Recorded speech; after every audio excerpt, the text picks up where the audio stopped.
Am I the asshole for returning my wife's homemade birthday gift and buying what I wanted? I've been married to my wife, Sarah, for 6 years, and we've always had a great relationship. Except for one recurring issue: her insistence on giving me homemade gifts. Don't get me wrong, I love that she's creative and thoughtful, but it's been a sore spot for a while. Sarah makes less money than I do, working part-time as a graphic designer while I'm a project manager at a tech firm.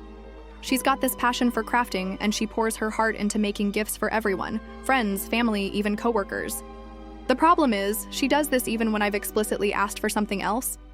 I've tried talking to her about it multiple times, but it's like she doesn't hear me. For the past few years, every gift I've received from her has been homemade. Last Christmas, I asked for a new pair of wireless earbuds and a specific graphic novel I'd been eyeing. Instead, I unwrapped a knitted scarf in colors I'd never wear: bright orange and green, when I'm more of a neutral tone guy. I smiled, thanked her, but later we had a calm discussion about how I'd prefer gifts I actually asked for. She nodded, said she understood, but nothing changed. For Valentine's Day, I hinted at a new leather wallet. I got a hand-stitched journal instead. Each time I've tried to be patient, but it's frustrating when I go out of my way to get her exactly what she wants, like the designer purse she'd been drooling over or concert tickets to her favorite band. Yesterday was my 32nd birthday, and I was hopeful things would be different.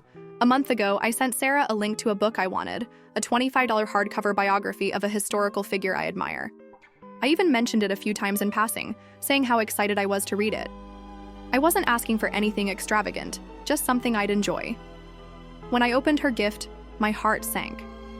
It was a set of homemade bookmarks sewn from scraps of fabric in loud, mismatched patterns. I prefer minimalist wooden bookmarks, the kind that clip neatly onto the page, and I've mentioned this before. I couldn't hide my disappointment this time. My face must have given me away because Sarah immediately asked, "What's wrong?" I took a deep breath and said, "I don't want these. I was really clear about wanting the book, and I've talked to you about this so many times." I handed the bookmarks back to her, grabbed my keys, and drove to the bookstore to buy the biography myself. The whole drive, I felt a mix of guilt and relief. I wasn't trying to be cruel, but I was tired of pretending everything was fine. When I got home, book in hand, Sarah was waiting in the living room, her eyes red from crying. She called me ungrateful and a jerk, saying I embarrassed her by rejecting her effort. I tried to explain that it's not about the effort, it's about feeling unheard. She argued that her gifts come from the heart, and I should appreciate the time she puts in. The fight went in circles, and we barely spoke this morning. Now I'm wondering if I went too far. I know she means well, and maybe I could have handled it more gently, but after years of this, I just wanted what I asked for. It's not about the money or the gift itself, it's about feeling like my preferences don't matter. I love Sarah, and I don't want to hurt her, but I'm at my wit's end. Should I keep accepting gifts I don't want to keep the peace, or was it okay to draw a line? Am I the asshole for returning the bookmarks and buying the book myself? Am I the asshole for being jealous that my sister got the cat I wanted? I'm 20, female, and I've been dreaming of having a cat for as long as I can remember. Growing up, my family lived in a no-pets apartment, so when we moved into a pet-friendly house a year ago, I was thrilled. My little sister, Emily, who's 17, and I begged our parents for a pet, and they agreed to a family dog. He's a sweet golden retriever, but he's basically mom's shadow. Only listens to her, follows her everywhere. I love him, but he's not the cat I'd always wanted. 6 months after we got the dog, I asked my parents if I could get a cat. They said, maybe, which felt like a green light to me. I got to work spending hours researching half-raw diets, comparing litter brands, and saving up from my full-time job at a coffee shop where I make $20 an hour. I bought a cat tree, toys, a cozy bed, and a fancy litter box, imagining my future feline friend curled up in my lap. Then, Mom's old friend had to rehome her cat because she was moving into a retirement home that didn't allow pets. I was over the moon when we adopted the cat, a sleek black beauty named Luna. I thought, this is it, my cat. I set up all the stuff I'd bought in the living room corner, and Luna seemed to love it, climbing the cat tree and batting at the toys. She'd follow me around, give me slow blinks, and even sleep on my bed, purring like a motor. I was smitten, already picturing years of cuddles and silly moments. But a few days later, I came home from work, and the cat stuff was gone. I asked Mom, and she casually said, "Oh, it's in Emily's room. Luna's her cat now." My stomach dropped. Emily, who's still in high school and has no job, didn't even ask for a cat. I was livid, but didn't take the stuff back. It wouldn't be fair to Luna, who'd done nothing wrong. I stormed to my room, tears streaming down my face. This wasn't the first time Mom pulled something like this. Years ago, she got a hamster, got bored, and handed it off to me. I loved that little guy until he passed, but it stung that she didn't care. Now, with Luna, it felt like my dream was stolen. Emily keeps Luna locked in her room most of the day, claiming it's to protect her from the dog, who's actually super friendly and tries to play with her. I've seen Luna make biscuits on my blanket and watch TV with me for hours, but Emily gets to call her hers. I'm the one with a job, paying for cat treats, and even moving the litter box to Emily's room when she's not home so Luna can use it. Meanwhile, Emily relies on Mom or me to cover vet bills or supplies. I know jealousy isn't a good look, but it hurts. I've been saving up to move out with my boyfriend, but rent in our city is insane. $1,800 to $2,000 a month for a tiny place. I can't afford it yet, so I'm stuck here, watching my sister get what I worked so hard for. I haven't said anything to Emily because I don't want to make a big deal, but every time I see Luna's toys in her room, I feel a pang. I just want my own cat someday, one that's truly mine. Am I the asshole for being jealous that my sister got the cat I wanted? Am I the asshole for refusing to call my girlfriend fat? I'm a 19-year-old guy from California, and I've been dating my girlfriend Mia, who's 21, for 2 months. She's plus-sized, confident, and has this infectious laugh that lights up any room. We bonded over our love for sci-fi flicks and late-night taco runs, and I thought we were solid. But a recent dinner at her mom's house threw me for a loop. Mia's mom, 47, and her sister, Ava, 23, are also plus-sized, and when we arrived, the three of them started joking about how fat they looked in their outfits. It was casual, almost like a family ritual, teasing each other about their curves while passing the mashed potatoes. I stayed quiet, feeling a bit out of place, since I'm more used to dodging weight talk altogether. Things got weirder at dinner when the conversation shifted to a TV show they'd all watched. It was some rom-com where a guy got in trouble for answering the classic, "Do I look fat?" question wrong. Mia's mom rolled her eyes, saying it's ridiculous that guys are expected to always say no. Ava chimed in, laughing about how men should just know better. Then, out of nowhere, Mia turned to me with a playful smirk and asked, "So, do I look fat today?" The table went silent, all eyes on me. I froze, my fork halfway to my mouth. I didn't want to play into the joke, especially since I'd never used that word to describe her. She's gorgeous to me, curves and all. So I said, "I'm not going to call you fat, Mia. You know, I think you're amazing." I thought I was being smooth, keeping it positive. Her mom and Ava burst out laughing, which made me think I'd nailed it. But Mia's smile faded, and she gave me this annoyed look. I didn't get it. She'd asked the question in front of everyone, so I figured she wanted an honest answer. The rest of the dinner was fine, but I could tell something was off. Later, as we were cleaning up in the kitchen, Mia pulled me aside. She was upset, saying I'd infantilized her by refusing to engage with her question. She said her family's open about their bodies, and by dodging the word fat, I was acting like she couldn't handle a real conversation. I was floored. I explained that I didn't want to offend her, and where I'm from, calling someone fat isn't exactly a compliment. She said I was missing the point. They used the word to reclaim it, not as an insult. Driving home, I kept replaying the moment. Maybe I misread the vibe. Her family's dynamic is different from mine. My parents would never joke about weight like that. But I also felt like Mia put me on the spot, expecting me to know how to navigate a conversation I'd never had before. I wasn't trying to baby her. I just didn't want to say something that might hurt her feelings. Now she's acting distant, and I'm wondering if I screwed up. Should I have just gone along with the joke, even if it felt wrong to me? Or was it okay to stick to my gut and avoid a word I'm not comfortable using? I really like Mia, and I don't want this to mess things up. But I'm still not sure what she wanted from me. Am I the asshole for refusing to call my girlfriend fat? Am I the asshole for telling my husband I'll never bake for him again? I've always loved baking, it's my happy place. My husband Tom and I have been married for 8 years, and we share a birthday, which makes the day extra special. Tom's lactose intolerant, but he's got a soft spot for banana cake, something his mom used to make when he was a kid. He'd reminisce about those cakes, and I'd listen, smiling, even though he'd sometimes tease me for not baking our kids' birthday cakes. I usually grab them from a local bakery we both love, and Tom never complains when I bring home their banana cake. He devours it, raving about the flavor. So, for our birthday this year, I decided to surprise him with a homemade version, tailored to his needs. I spent days planning. I found a vegan banana cake recipe, 2 layers, moist and fluffy, and paired it with a dairy-free toffee sauce and frosting I tweaked to perfection. I was up late the night before, measuring ingredients, double-checking the recipe, and decorating the cake with care. I even baked a separate chocolate cake for myself, since that's my favorite. I was so excited picturing Tom's face when he saw the effort I'd put in. At the party with our friends and family gathered, I set the cake on the table, candles ready to be lit.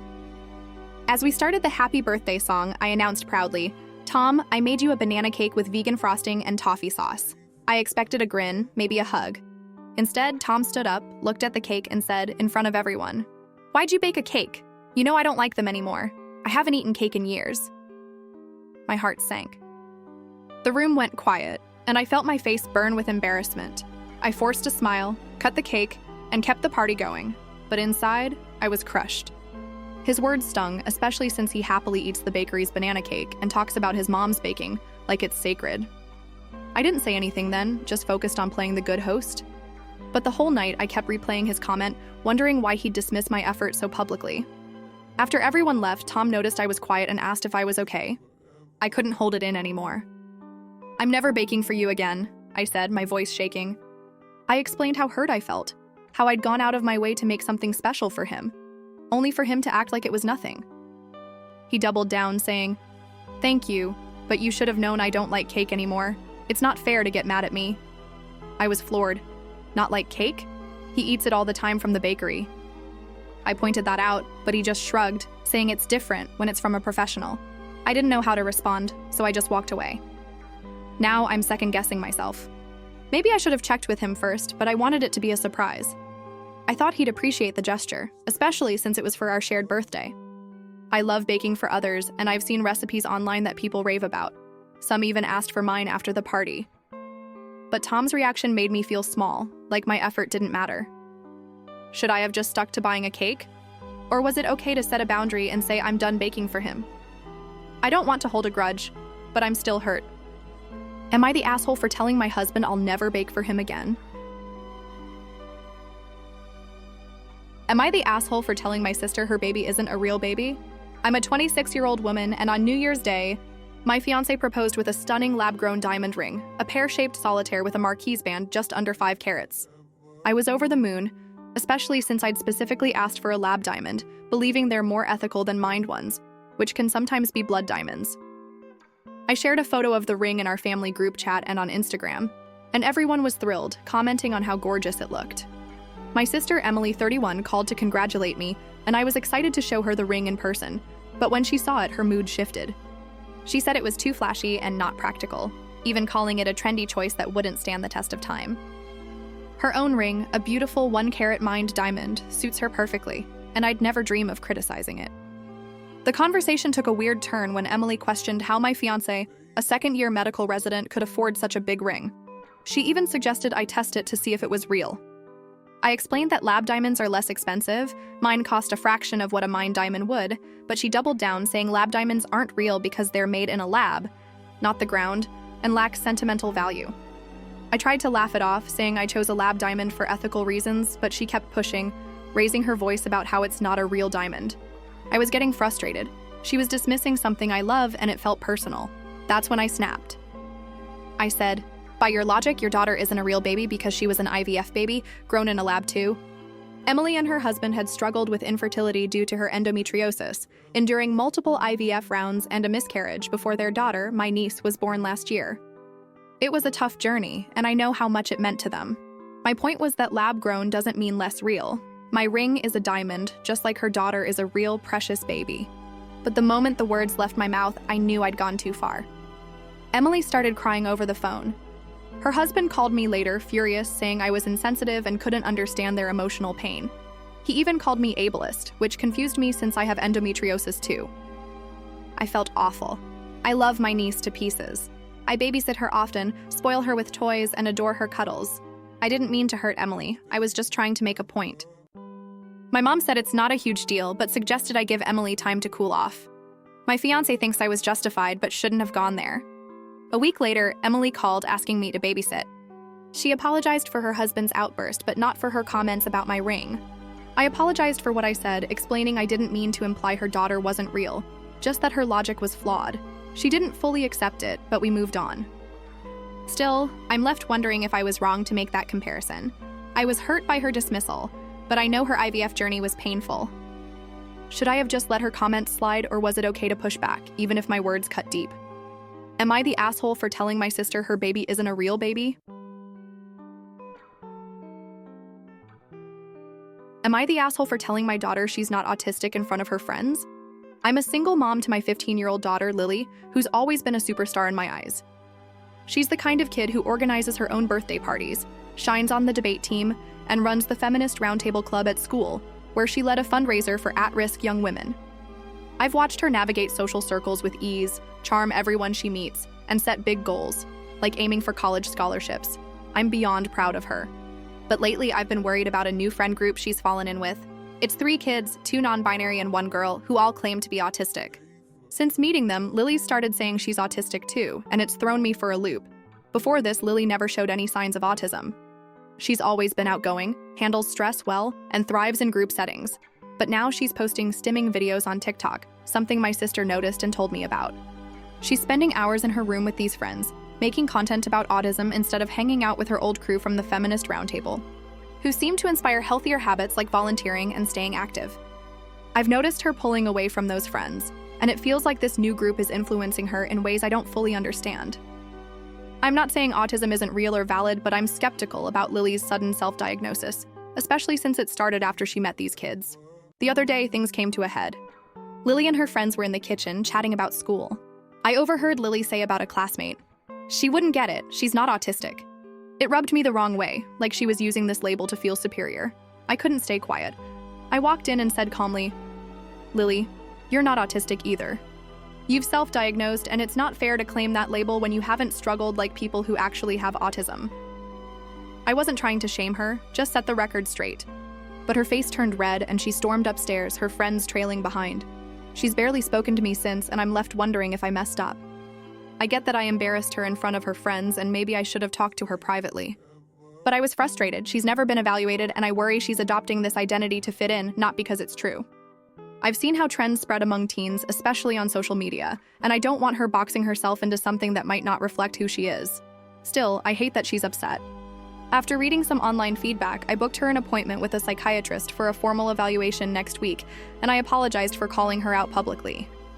I just want her to be her vibrant, confident self, not feel pressured to take on a label for clout or belonging. Reflecting on it, I wonder if I was too harsh. Lily's always been impressionable, and maybe she's just exploring who she is. I don't want to push her away, but I also don't want her claiming a diagnosis that might trivialize others' experiences. Should I have kept my mouth shut and let her figure it out on her own? Or was it okay to challenge her in the moment, even if the timing wasn't great? I love her so much, and I just want what's best for her. Am I the asshole for telling my daughter she's not autistic in front of her friends?